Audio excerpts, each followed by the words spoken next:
Welcome to Jackson Lewis's podcast, We Get Work. Focused solely on workplace issues, it is our job to help employers develop proactive strategies, strong policies, and business-oriented solutions to cultivate an engaged, stable, and inclusive workforce. Our podcast identifies issues that influence and impact the workplace and its continuing evolution, and helps answer the question on every employer's mind: how will my business be impacted? Organizational leaders focused on creating and maintaining a diverse and inclusive workplace don't have to have all the answers. DEI at its most effective simply means that employers are willing to be a part of the growth process, to collaborate in creating better systems, and ultimately become better allies while allowing employees to feel aligned and supported. On this episode of We Get Work, we discuss the importance of allyship and employees feeling seen, heard, and a sense of belonging in the workplace. Our hosts today are Michelle Phillips, a principal in the White Plains office of Jackson Lewis, and Jennifer Brown, founder of Jennifer Brown Consulting, an organization that specializes in the development of DEI strategy, thought leadership, in-person and online interactive education, and ERG formation and impact. When Michelle counsels clients, she speaks from personal experience and has dedicated her practice to advising clients on race, gender, ethnicity, intergenerational, interfaith, LGBTQIA+, and other inclusion issues. She also conducts internal investigations concerning senior management, litigates discrimination cases, and conducts training programs on unemployment discrimination, unconscious bias, sexual harassment, and sex stereotyping. An authority on DEI and globally renowned thought leader, Jennifer envisions inclusive organizations where all of us can thrive. She draws from her 20 years experience working with leaders on their inclusive leader journey as they inspire groundbreaking conversations across locations, demographics, and cultural differences within their organization. Michelle and Jennifer, the question on everyone's mind today is, what is inclusive leadership, and how does this impact my business? Well, Jen, it's such a pleasure to have you on Jackson Lewis's podcast. And, we go way back. I mean, I remember the first Out Equal conference that we went to together and the New York Greater Metro Council. And, I've just been such a fan of yours for such a long time. And you just bring so much to the table in terms of DEI and really very innovative. And of course, I have your book and I have it like flagged and posted and underlined, on how to be an inclusive leader. It's a thrill to have you with us today. I wanted to just start, because not everyone knows you as well as I do. And I wanted to give you an opportunity just to tell your story. And how did we get here, from you being a famous opera singer to now running your own DEI consulting firm? I get that question a lot. It seems unusual, but actually I'll explain it. And in hindsight, it all makes sense. It all aligns. But yes, I came to New York to be an opera singer, studied, got my master's in vocal performance, was heading towards Broadway. And I unfortunately injured my voice and it kept happening. And I had to get surgery several times to repair it. And going through these is obviously really scary. You don't know if you're going to sing again. It's also very deeply stigmatized. I think you are very afraid that anybody ever learns that this is, something that has happened to you because it makes you less reliable, of course. So there was a lot of like shame and fear. And I got through the surgeries and I would sing again, but I would never really have the instrument that I would need to be able to do, 8 shows a week, aria after aria. So I really ultimately would need to leave the stage, what I thought was leaving the stage, which PS is not exactly what I've done. But at the time, I thought that chapter was over. And it was really heartbreaking to lose what I thought was the means to express myself, like the primary way that I would move in the world, and all my dreams and all of that talent that when you get to that level, you're excited about. And but what I ended up doing is following some ex-performers who had reinvented themselves, and we all make very talented professionals in a lot of other fields because of our experience on the stage and all that resilience and innovation that we practice. So I ended up in a second master's degree at Fordham University in organizational change.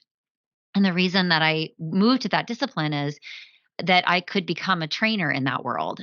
Somebody that was what we say on platform, different kind of stage, different audience, different topic, but still working with groups, working with adults, talking about what leadership means in the workplace context. And I pivoted into that world. And I was a corporate training and development person for a while.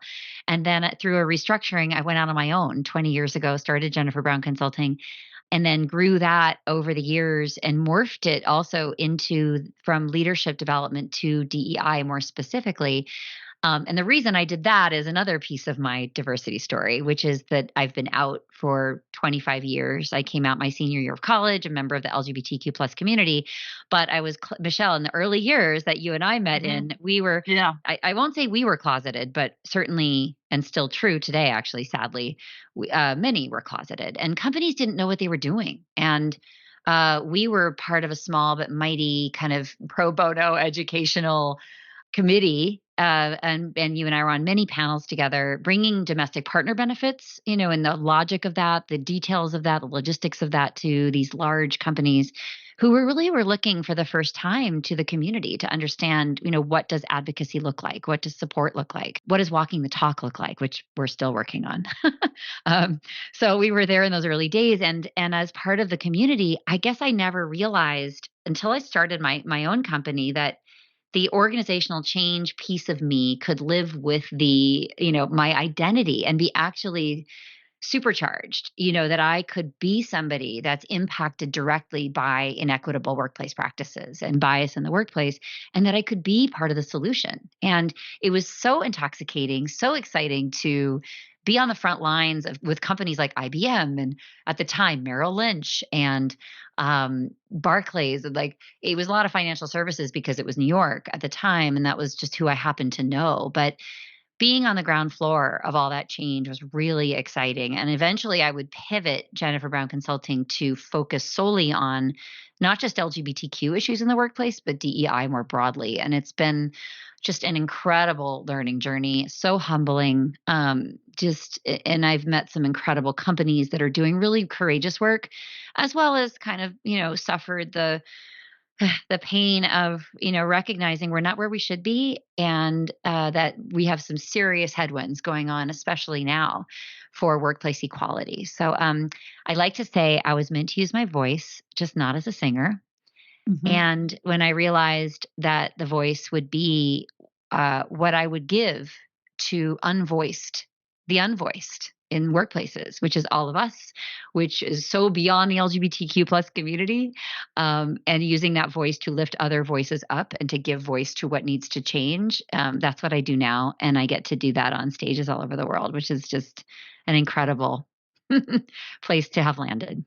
You have landed exactly where you should land. So it's great to hear your story, and it's great to hear your journey and how you got here. I love listening to you, and I've read your book on how to be an inclusive leader. And I wanted to talk to you about some concepts in your book. And one of the most important ones is these 4 stages of inclusive leadership. So starting from unaware and, the echo chambers and moving into awareness, and ultimately, how do you become active and put your learning into action? And then finally becoming an advocate. So it'd be great if you, for our listeners, could walk us through the different stages of inclusive leadership. Yeah, thank you. And I really think it does come down to what we are personally doing to grow. I think corporate strategies on DEI are very important, and it needs to be driven from the top, as we know, and from the bottom and in the middle. And but ultimately, at the end of the day, no change efforts are going to stick if the people, the individuals in those efforts, aren't doing the change work themselves. And I wrote this book and made this model that you just mentioned with the 4 phases core to it, because I really wanted to speak to the individual leader. We do, as a firm, we do corporate strategy on DEI, right? We build the ERGs, we do the listening sessions, we do the metrics, but all of that can be set up. But but the leader needs to change, and the leader needs to not be in a passive position of receiving the directive to change and all the talking points and all the, the checklists, right? Because if we do, it lives on the surface. It's just what we call performative. So really, the audience I write for and speak to is that leader who's sort of in this growth process. And when I thought about all the models I love about personal development and professional development, they usually have 4 phases. They usually are some sort of continuum or progression. And this one is a maturity model, for lack of a better word. But it is something that we kind of live in as not a destination, but a journey. And I also built it to be non-judgmental. Michelle, it was very important for me not to leave anyone feeling I am less than, I am not a good person because of, the ingredients of who I am and where I was born and what I was privy to or what I either benefited or didn't from. I really, really wanted to present a model that everyone could see themselves in and that was very open and inviting and forgiving of self for what we don't know, for what we haven't been taught, for what we didn't know how to do. Just making room for all of that, because where we are right now in the work is that, would be allies, those of us who could be doing more, may not know what more looks like, may be afraid to try more, and are trying to learn, but feeling perhaps overwhelmed, self-conscious, awkward, afraid, etc. And I just wanted to push through that and say, you know what? Let's just like boil it down.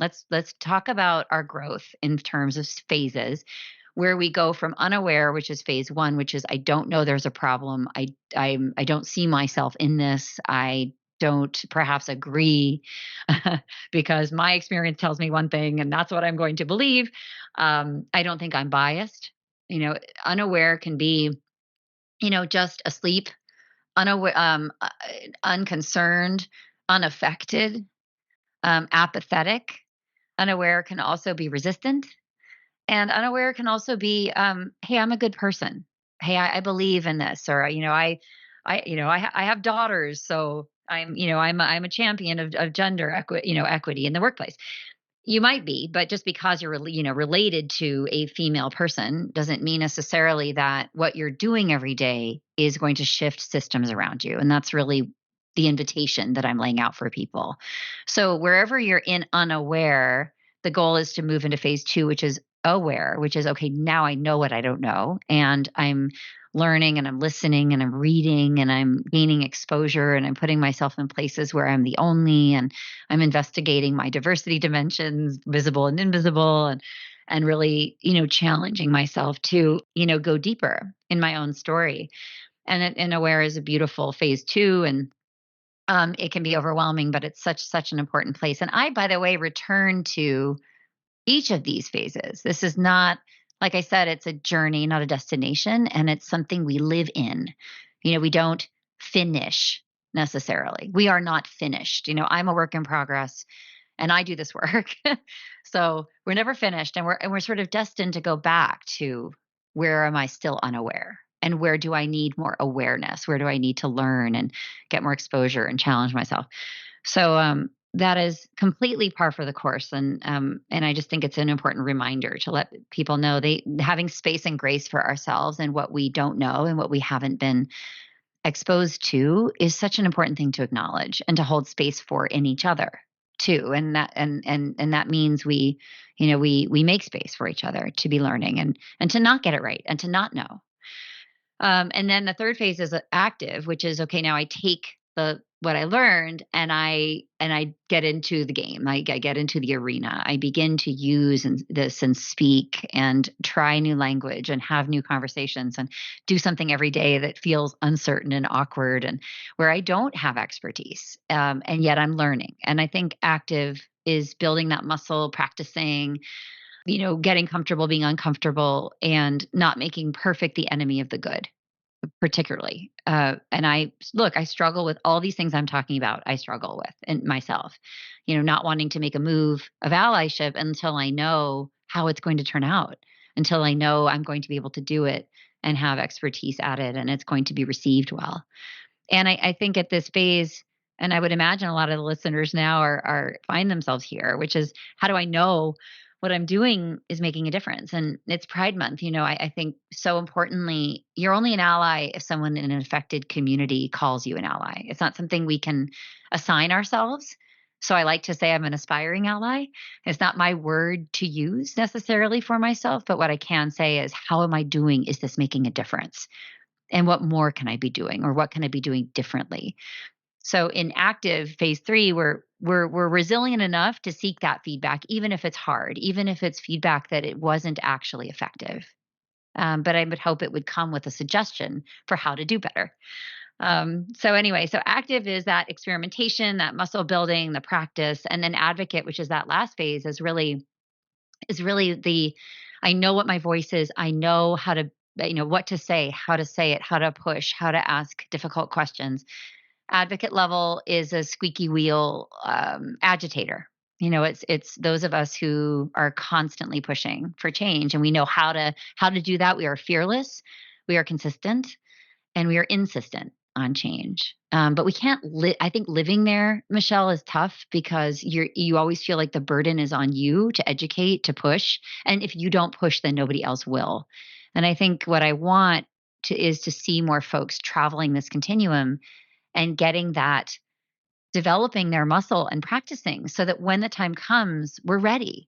If we're the only one in the room, we need to be able to voice what's not being voiced. We need to make sure we redesign our processes. We challenge our own biases in ourselves and others. Like, sometimes we are the only one that's there, and we need to be ready. And so I think this is kind of 101 for every leader.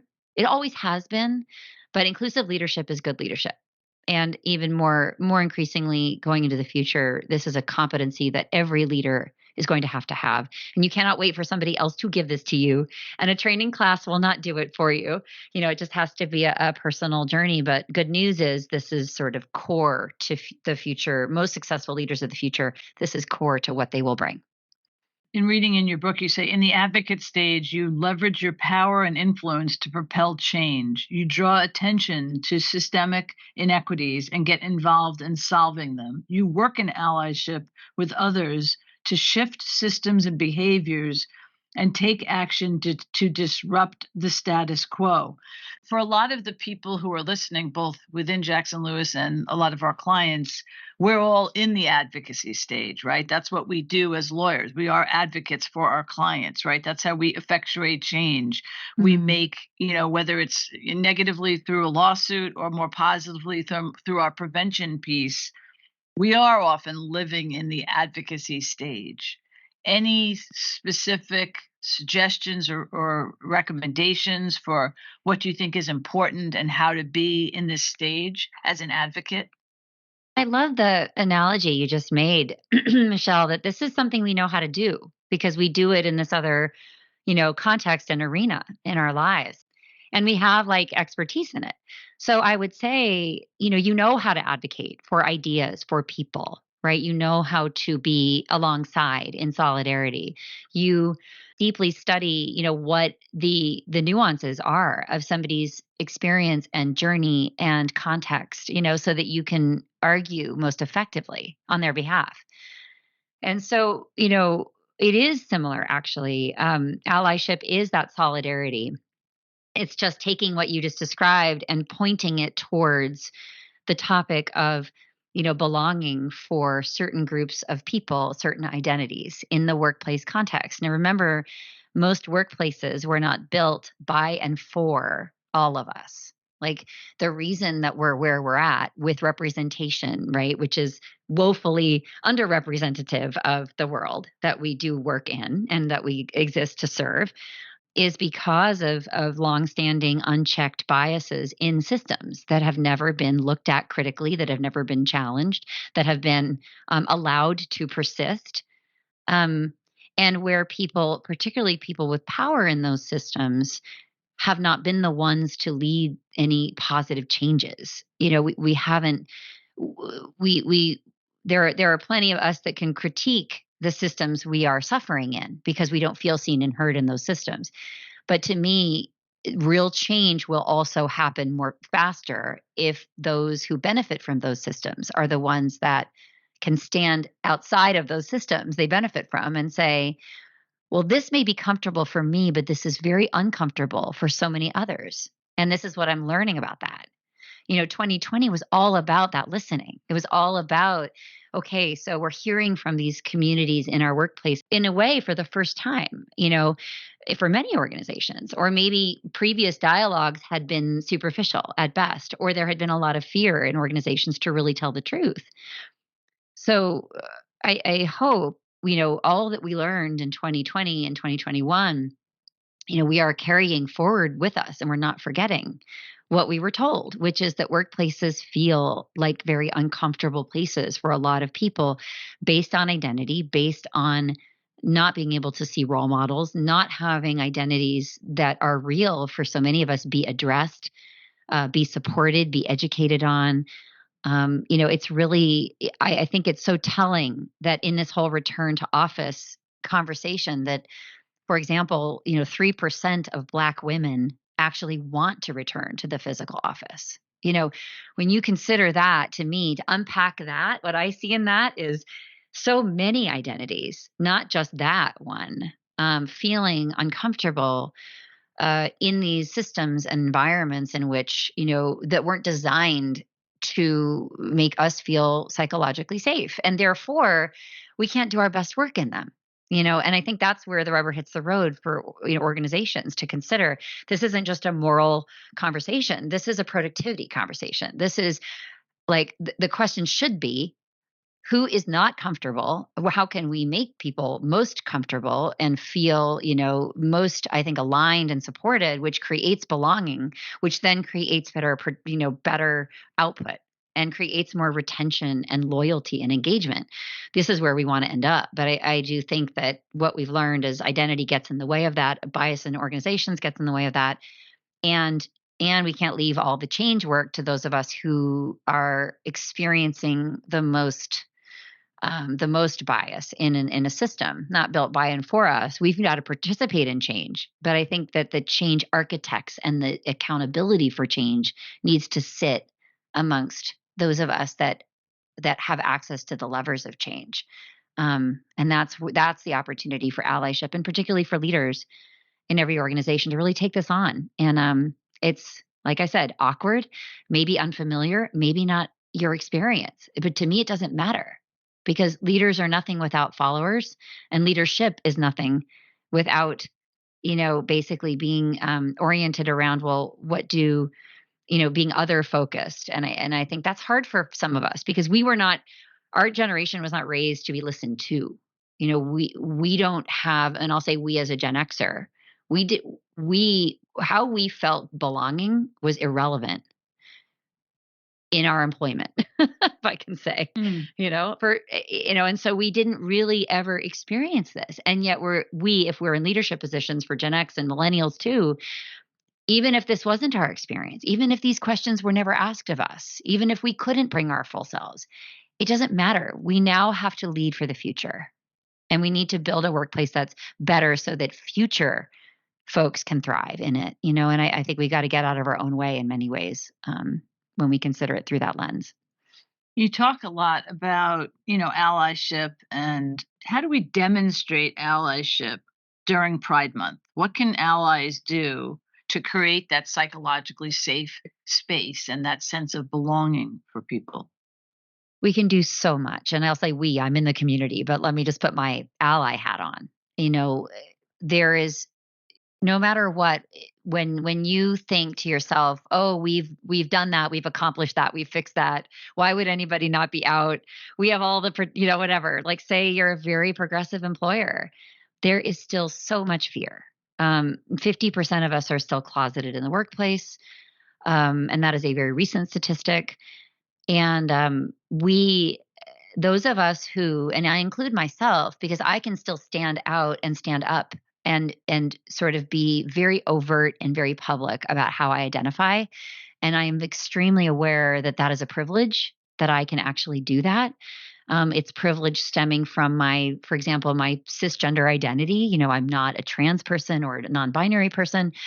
So therefore, perhaps, people, I might be more familiar to people. I might be heard differently, also because of my skin color, because of my gender expression, because of my socioeconomic background, and many, many other things. So to be allies in this time is also incumbent on those of us in the community to elevate the voices that have not been heard from in our community. So that's one thing. If you're listening to this, that's a call to action for you. Just because we have suffered exclusion does not make us inclusive leaders. We still have a lot of work to do. But I think for allies who, don't share a lot of the marginalized identities of LGBTQ plus people, for you to share what allyship means to you more publicly than you've ever thought to share it, and especially if you can influence other people in doing so, that's what we really need. We really need leaders and those with power and influence who maybe aren't affected by the issues that we're affected by, to stand up and say, here's what I've learned, here's what I'm not okay with, here's where we need to change, here's how I'm growing and evolving and stepping into discomfort in my own lack of understanding. Here's, what I'm supporting. Here's what we need to do as an institution to improve our support. And I think then we can go, if you want to, Michelle, we can go into sort of the nuts and bolts of what support looks like. But I do think it starts with bringing the conversation that this is important. This is a priority to me personally. It's a priority to our company. And here's all the things we've put in place, but here's where we're still lagging. And I want to encourage everybody to show up imperfectly. So that on an individual level, that means here's where I don't know the answers. Here's a moment when I realized my own bias. Like, those are beautiful stories. And they go so far in building trust and psychological safety. Because, by the way, when we admit that what we didn't know, when we admit where we were corrected or we're called in and invited to learn, and where we've modified our how we show up, that makes it safe for other people to say, me too, I didn't get that right, or I might learn from your journey and might do something differently. We can't be afraid to share those learning opportunities, and show what vulnerability looks like in action. I mean, we can't all read the Brene Brown's books and not practice this. And I think this is a really wonderful opportunity to do that, and know that in doing this, we are shining a light for someone who feels really alone, both in the community, but also a potential ally who needs to see and hear how it's done. I just think we're in this moment of not having enough people doing this so that we see what it looks like and what it sounds like. But what my hope is, if we have more allies, stepping forward and saying these words and talking about the privileges that we benefit from, that we didn't earn. I do that all the time, and say, here's how I walk through the world, and here's how I now understand it in the context of my comfort and what I benefit from, and then the headwinds that others are experiencing that I'm not. I think it would be really, really motivational to hear more people speaking in this way. And then I want to know what you're doing about it, and how you're holding yourself accountable for affecting the change that you can affect within your sphere of influence. So there's a lot of ways. I mean, companies have ERGs, we have affinity groups, there are executive sponsorship opportunities to really, step up and lead in that way. There's mentoring and sponsoring that people desperately need, where there's power sharing going on. And let's face it, the workplace becomes less and less about technical skills. Michelle, you and I know this, and more about who you know, and more about who's lifting you up, and who's mentioning your name, and who's vouching for you. Who is saying, this person is ready for that stretch assignment, and I'm vouching for this. And I think those relationships mean the world. And those are the kinds of relationships that people who are underrepresented and outside of the system typically don't benefit from. And this is why we don't see as much diversity as we should in the C-suite and leadership. It's because we're not being sponsored and mentored up the pipeline. And we will leave. We will leave if we don't feel that someone's got my back, someone's looking out for me, someone's thinking about my career trajectory, someone is clearing the way for me. and somebody is joining their capital with mine, that has been shown to lift underrepresented talent up more than any other intervention. So if you're listening to this, I would ask you, how are you sharing your capital? Who are you sharing it with? Are you sharing it with people that look like you? Are you sharing it with people you're comfortable with? Because that's very human to seek out those that we're comfortable with. But that's precisely the practice and the sort of comfortable being uncomfortable piece I'm talking about. It's like, and in the LGBTQ community, there are so many of us that I think would benefit from that kind of relationship. And by the way, it's mutual. We teach so much also in these partnerships and in these sponsoring and mentoring relationships too. The mutuality of the learning is so amazing. And it's so rich. So definitely audit yourself and make a plan to really diversify, how you're supporting others and who you're in relationship with and how you're pulling new kinds of leaders through your organizational fabric, because that's going to be the name of the game. When we talk about this concept of calling in versus calling out, I heard you mention that before. What's the distinction there, and how can we leverage that in the workplace? Yeah, calling out, a great example of call out culture was, the Me Too movement. And by the way, it got to that point because nothing was working. No- Nothing leading up to that was getting the attention and really making things happen. So that call out was public, and that accountability when social media, really was the fuel of that, right? Um, but calling in, though, is to me something that should be happening as a part of our learning from and being in community with each other. A call in is a invitation to learn. It's not a public um, commentary or outing, but it is an invitation to reconsider language that you've used or understand the impact that you have that maybe wasn't your intent, right? A call in is an invitation to understand a gap that you have. And what I encourage people to do is to call each other, particularly in the business world, where I do think there is so much good intention poorly applied. The call in is a generous way of giving someone that space to receive the feedback and learn in a way that does not, add the shaming element to it. And I'm not saying that the shaming element is not ever needed. Without that, without calling out, we would never have had the Me Too movement that we had. But I do think that knowing how many people are on that continuum, Michelle, and progressing through and really endeavoring to grow and getting it right and wrong and everything in between, I do think the invitation to growth in a conversation to say, hey, you might want to reconsider this. Hey, can I give you some alternate language? Hey, can I let you know how that lands for me?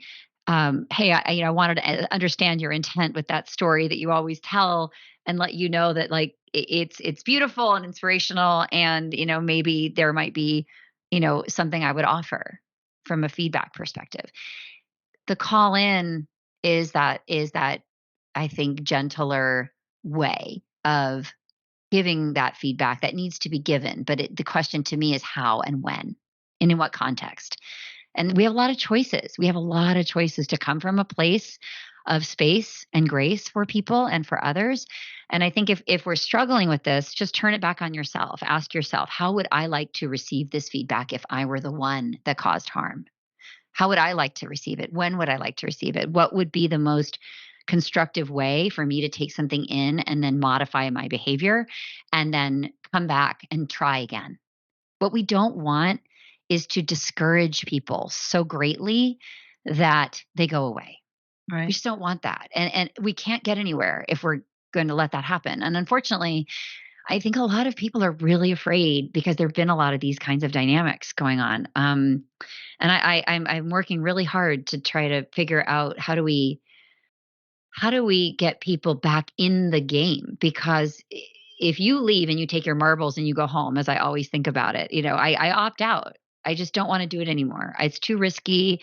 I can't do that. I have too much on the line. I don't know anything. I'm incompetent. with this, and it's too risky for me to get engaged. We lose a whole generation of potential allies and champions, and I'm not okay with that. So every day I wake up thinking, not how can I shame people and hold them accountable? Yes, but more, how can I invite growth?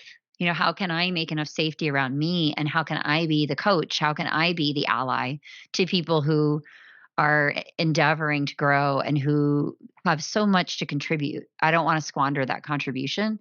I want to unleash it, plain and simple. And I don't think people thrive from a place of shame. If you've ever remember feeling shame, it's not a productive place.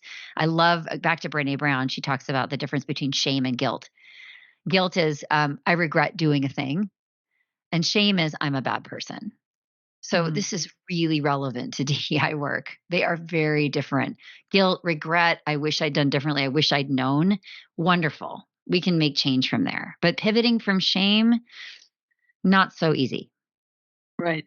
It's interesting. You may remember years ago, you and I started doing one-on-one sensitivity training, and the question was, how do we turn this valuable leader who has some flaws into an inspirational leader, an inclusive leader, and what tools can we give them so that they come from the right perspective and they don't make what I'll call bonehead or even discriminatory remarks or engage in inappropriate behavior. And just a lot of what you're saying is so important in terms of how do we bring people along, right? We don't want them to opt out. We want people to stay, in the game, using their leadership, using it in a positive way, recognizing, when they don't know, and it's okay not to know, and it's okay to be vulnerable as a leader. So I know we have it coming to a close, and it's so valuable to hear what you have to say. I guess just sort of the last thing I would ask you to leave us with is you talk a lot about uncovering your story and micro moments of bravery. What do you mean by that? Well, the only way we together are going to realize all the diversity, the dimensions that are alive for all of us is by being brave. And for some of us, that means coming out. For some of us, that means like coming out to more people more broadly. And for some of us, it means coming out about a whole host of other identities that we have not thought were relevant to our leadership. But that are very relevant, actually, that have really developed and formed what kind of leader we are.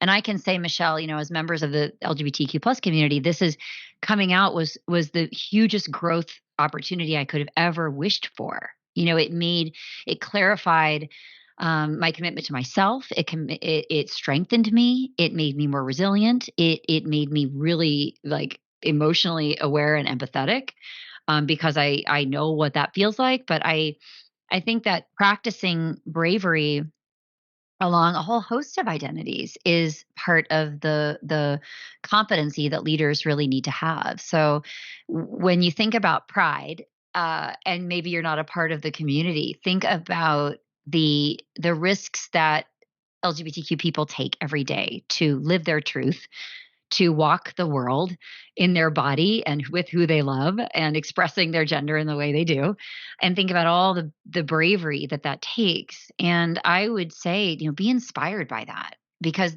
there's something in all of our stories that we don't articulate, that we don't, we would rather people not know. We would rather be safe.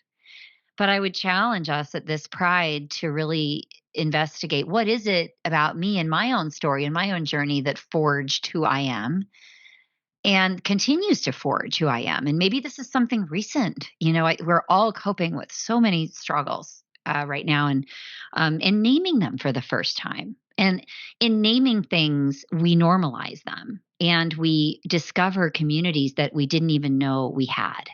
And we educate others along the way, and we change organizations through micro moments of bravery. This is how we change the organization. We can, like I said earlier, we can do change from the top, right? We can mandate change all day long, and we should.